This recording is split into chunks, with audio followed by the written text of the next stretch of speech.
Hello बच्चों, तो आज हम आप लोगों को पढ़ाने वाले हैं क्लास 12 बायोलॉजी का एक छोटा सा टॉपिक, शुक्राणु में एक्रोसोम का महत्व।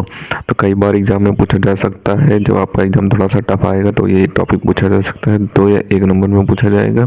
ये छोटा सा टॉपिक है। और शुक्राणु क्या होता है और एक्रोसोम क्या होता है वो हम आपको सबसे पहले बता देते हैं फिगर के माध्यम से। हमने शुक्राणु वाला आपका एक लॉन्ग आंसर बनाया है, तो उसे आप जाकर जरूर देख लें। तो ये इस तरीके से आपका शुक्राणु का फिगर होता है, जो कि नर में पाया जाता है, यानी कि मानव में पाया जाता है, नर में। तो ये जो शुक्राणु होता है, इसके ऊपरी भाग में एक चम्मच शीर्ष भाग में एक केंद्रक होता है। केंद्रक में ही एक्रोसोम होता है। जो एक्रोसोम, शुक्राणु में एक्रोसोम का महत्व पूछ रहा है, तो यही जो होता है एक्रोसोम होता है, शीर्ष भाग में पाया जाता है, यही एक्रोसोम होता है। अब इसका महत्व देख लेते हैं। तो दिया हुआ है कि शुक्राणु के शीर्ष भाग में केंद्रक के ऊपर एक टोपी के समान रचना एक्रोसोम पाई जाती है, यानी कि जो टोपी के समान रचना होती है वो एक्रोसोम होती है।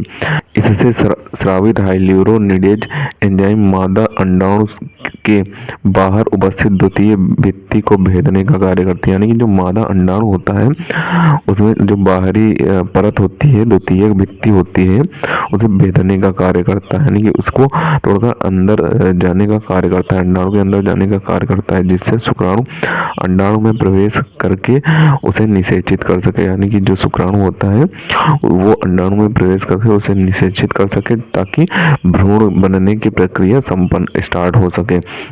और यही आपका शुक्राणु का महत्व होता है। तो जो शुक्राणु का एक्रोसोम का महत्व होता है यही होता है।